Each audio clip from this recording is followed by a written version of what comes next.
Now, unfortunately, I'm not going to post the solubility guidelines on an exam. But the thing I will give you is the KSP table. So this table and the KSP table are directly related. And what a KSP table does is it lists all, and I'm going to put quotes around this, insoluble salts from the solubility rules. So these two tables go hand in hand. If you have a KSP for a particular salt, then you could say it would be insoluble from the table that we were given, and this will tell us that a precipitate will form. You'll notice the KSP table lists a KSP value for mercury chloride. So if mercury were contained in this unknown solution, it would show up in the precipitate. If we had sodium plus ions in our unknown solution, you don't have a KSP value for sodium chloride. So therefore, it would remain an ion in solution. So I really want to emphasize that that KSP table can tell you a lot of information about the general solubility of all these ions in solution. Okay? So make sure that you're able to reference that as you're going forward. And there is a KSP table attached in your lab manual. We can now look at the various KSPs and look at molar solubility in a little bit different light. Our KSP for silver chloride is equal to 1.8 times 10 to the minus 10. For lead chloride, it's going to be equal to 1.7 times 10 to the minus 5. In certain flowcharts and in certain schemes, silver is always contained in group 1, but sometimes we say trace amounts of lead are contained in group 2. We can go and we can look this up by calculating the molar solubility.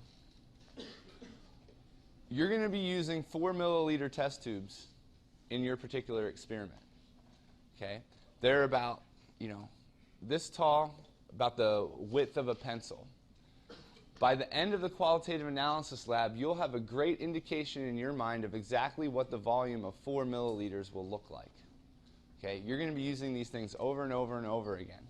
Okay? I'll note that these are disposable test tubes, so if they get dirty, you don't have to spend tons of time washing them out. You can throw them away in the broken glass container.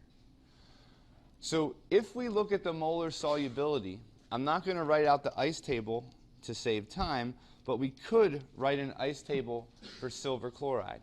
We have a 1-to-1 ratio of cation to anion, so our KSP is going to equal x squared, which equals 1.8 times 10 to the minus 10. And if we assume that x moles of silver chloride dissolves, our molar solubility is going to be 1.3 times 10 to the minus 5 molar for silver chloride. For lead chloride, since we have a 1-to-2 ratio of cation to anion, our KSP is going to be 4x to the third. That 4x to the third is going to be equal to 1.7 times 10 to the minus 5, and our x is going to be 0.0162 molar.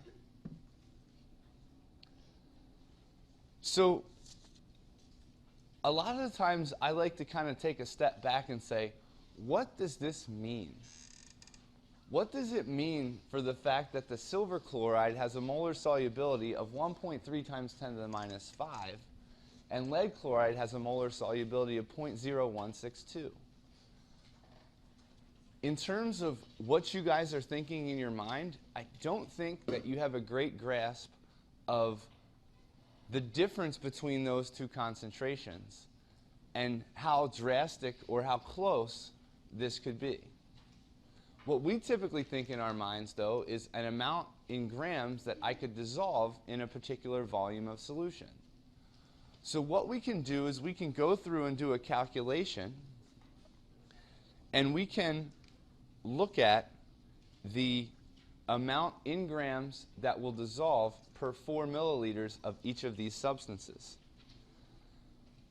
So I'm going to kind of take a more extended value of 1.35 times 10 to the minus 5 moles of silver chloride dissolving per liter, because that's what the X is, which is the molar solubility. If we multiply by 1 mole is equal to 143.36 grams of silver chloride, this tells us that we're going to have 0.00192 grams of silver chloride dissolving per liter. That's not very much silver chloride. And if we go one step farther and we multiply this times 0.004 liters, or 4 milliliters, we can say that 7.7 times 10 to the minus 6 grams of silver chloride dissolves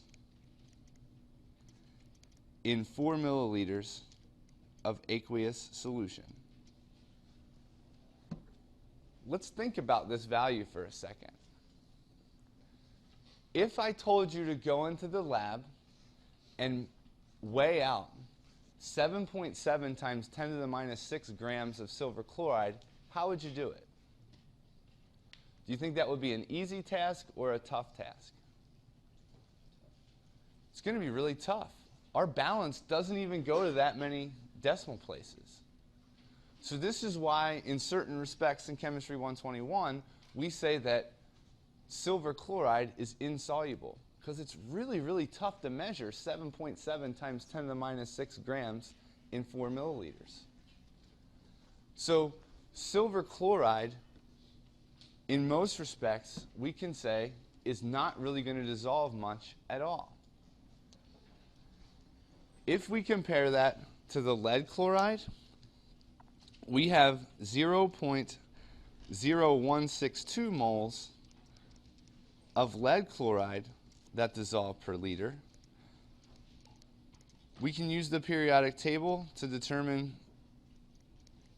the molar mass of PbCl2, which is 278.2 grams per mole, times the 0.004 liters.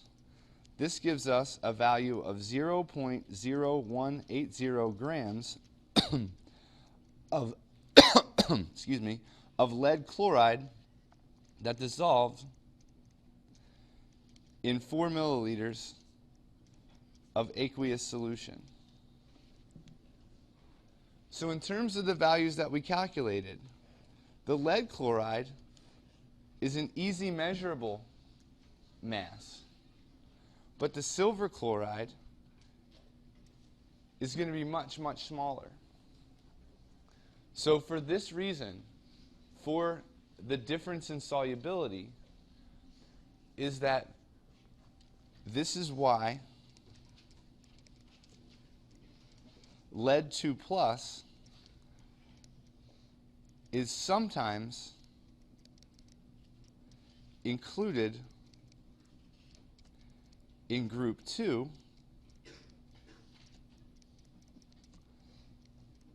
but silver plus never is. Remember, go back to that first initial statement that I said. We grouped the cations based on their solubility characteristics. If lead chloride is really, really insoluble, it's going to be put in a group pretty much all by itself. This also tells us something, that if we really wanted to take all of the lead out of our solution, it's going to be a little bit more difficult to do than if we wanted to remove all the silver out of a solution. If we wanted to remove all the silver ions from our unknown, it's going to be really straightforward because we just add a little bit of chlorine and boom, everything precipitates out. The lead, you might have to do multiple steps to try to remove all those ions from that solution. Because remember, we have to isolate everything. If lead is present in your solution, it's going to cause you to get false positive tests later on down the line. So you must separate out or remove all of the lead from a particular solution. So this might take a couple more steps, or it might be a little bit more difficult than removing the silver. And this is the reason why. It's all based on the solubility characteristics and how much of that particular substance will dissolve. So does anyone have any questions on the calculations I did here, or, the differences in the solubility of these guys? Yes? Can you explain again how can you remove silver again? How could you see what? Remove silver. So the question was, how do you remove silver from this particular solution? If you add the chloride ion, right, it's going to precipitate out silver chloride. Okay, you can look at the KSP table, and we see up here that silver chloride has a KSP of 1.8 times 10 to the minus 10.